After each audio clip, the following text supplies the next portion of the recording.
Assalamualaikum everyone. Welcome to another episode of Geek Dhaba Reviews, and today we are going to be reviewing Bel-Air. Now, Bel-Air is a gritty reboot of a popular comedy series called Fresh Prince of Bel-Air, which went on for 6 seasons, starring Will Smith. And in fact, Will Smith is an executive producer for this show. Now, a while ago, there was actually a fan-made gritty reboot talking about how Bel-Air would look as a gritty remake, and Will Smith loved it. A lot of people loved it, in fact, and it wound up being picked up to an extent to be its own show. Now, the show on its own is actually pretty decent. It actually tackles a lot of stuff that it was in the original series, and it actually handles it to the extent where you actually want more, but at the same time, you kind of want to question why they go the route the way they did. I'll explain that. So now, before I go into the main thing, I want to talk about the characters have all been touched up for like these by giving these little additions to be more modern and gritty, which for some people work. I will say Hillary's character is much better in this in comparison to how it was in the original. Ashley, unfortunately, still did not get as much time as it was in both the original and here, although there was some points in the original where they actually talked about major elements about growing up and used Ashley as the main point. Over here is just like a side character kind of thing. It's pretty unfortunate. Carlton is still Carlton, although he's more of a jerk in comparison, like a bigger jerk in comparison. And it is not a bad addition, but at the same time, it kind of doesn't do much for his character. But Will has a lot of stakes in this because the show mostly deals with explaining why did he go from Philadelphia to Bel-Air in a more gritty way rather than just being in trouble like it was in the theme song. So they use that as a way to have a proper connection between the Banks family with Will as to why he moved to Bel-Air and what reasons could there be to help him out. It's very similar to the OC, as if anyone's ever seen that show. The first episode elements are very similar to some extent, in my opinion, on how Will is now moved to Bel-Air and is similar to everyone. In fact, the series has a lot of similarities to at least the very first episode of the OC. And that is not a bad comparison, in my opinion, to like take some elements from that and do it, because OC was not that bad of a show to start off with, and doing that does add a nice touch to it. But overall, the series has its moments, but at the same time, it is surprisingly slow for a maybe 11 to 13 episodes first season. I don't exactly remember how many episodes it has, but I don't understand how they managed to put so much information in those amount of episodes while still being so slow. Every episode is like an hour long, and they're always tackling something, which is perfectly fine.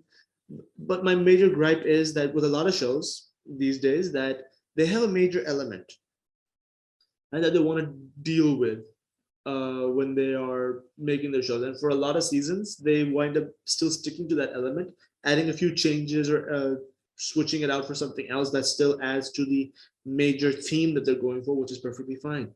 But then once they're done with that, they still go for like a few more seasons doing something different, and that's what kills the shows. I can argue that with Fresh Prince of Bel-Air, the original, that they did the same thing. Once Will goes to college, it basically becomes pointless to have more seasons because you can't really do much about that anymore. Him going to college was the last thing needed to be done because his education now was technically completed. He can just go do his education, live his life how he wanted, and move on. But seasons 5 and 6, although I like season 5, season 6 was a very season. But no, the reason why I'm bringing that up is because the same element is happening over here, and it's already happening on its first season. A lot of major elements are there, but they drop them very fast, barely halfway through, and they start doing their own thing immediately. To the point that now when the season ends, it's an open book now. Because now we don't know what's going to happen. They're not taking any elements from the original season anymore.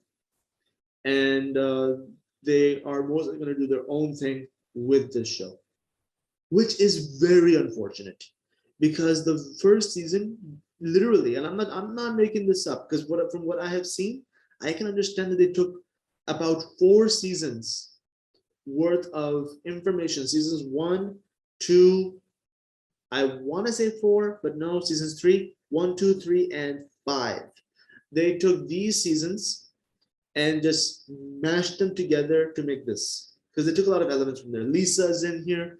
Uncle Phil is running for DA. Vivian wants to focus more on her art, but stuff like that. And all of this is done in like all previous seasons, and it's problematic because again, you're putting in too much information and taking your sweet time to give it out, which is not a problem. But if you're doing it all at once and letting them all brew in their own way at the same time, we're not going to care. You're giving us too much information in each episode. If you dedicated maybe an episode to Vivian and Uncle Phil's little family dynamics and their traumas about things, which they do that in one episode. But out of like a 56-minute episode, I think roughly 15 minutes is given to them, give or take. And that is my problem. You're letting that brew out. And that's just that episode where they actually resolved it. They've been building that up in previous episodes, but very briefly. And that's my problem. They're taking a lot of elements, they're building them up, but they're taking their sweet time doing it all at once with everything. To the point that the main thing that caused all of this to start, they drop it at like season 4, episode 4 or 5. And that is very problematic in my opinion, because now it basically means that halfway through the show, the first season, in fact, you dropped everything and now you're going to go your own way, which is what kills seasons, as I mentioned earlier. Now, again, the show is not bad. It has a lot of other good stuff going on with it. But I am only looking forward to season 2 just to see what route they go.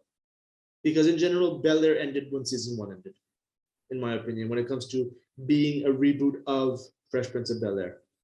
Now, is Fresh Prince of Bel-Air still better to watch in comparison to Bel-Air? Absolutely. Because you're still getting all of these serious tackles of elements in the original series, but at the same time, you're still getting a good laugh. And in a series like that, may be able to handle such serious topics and giving good laughs, that is pretty good. That is very rare to do, especially today. So still, as a gritty reboot, it does the job well. It is doing things very well. But if I were given the option to watch this or Fresh Prince of Bel-Air, I would go to Fresh Prince of Bel-Air. Is this show worth watching? Yes. Are you going to be in love with it? Absolutely not. It's going to be one of those shows that you literally just watch once and you never need to watch it again. Because even if you feel like rewatching it, it's going to be painful in the sense that you're just going to, it's like you already know what's going to happen. So you are forcing yourself to watch it anyway, despite it being excited that even though you're rewatching it, you know what's going to happen, you still enjoy it. You're not going to go through that. You're going to go through this thing where, okay, the drama is happening. You know the drama is happening. You know what drama is going to happen. But you just want it out of the way. You just want it over with. So you can just move on to the next episode. That's what you're going to go through if you rewatch it. So my overall rating for this show is going to be about 6.5. It still does things very well. It handles some topics very well. But it does bring up something that I want to talk about in a future Geek Dhaba episode about unnecessarily adding aspects to characters just for the sake of adding aspects to characters. I'm not going to talk about what those aspects are yet, but if we ever do a future episode about this, I will go into big details about it. But overall, I do recommend you guys giving it a watch, but at the same time, I would suggest you watch the original. It's much better. As a reboot, it's good, but it does not hold a candle to the original. And that is about it from my side about this show. I hope you guys like this review. I know I don't go into full details, but you guys should watch for yourself and have your own opinion. And if you guys have a different opinion from mine, feel free to let me know in the comments. And let me know what other shows you want me to review. This has been Amar from the Sabeen Foundation, aka Geek Dhaba, and I'll see you guys next time.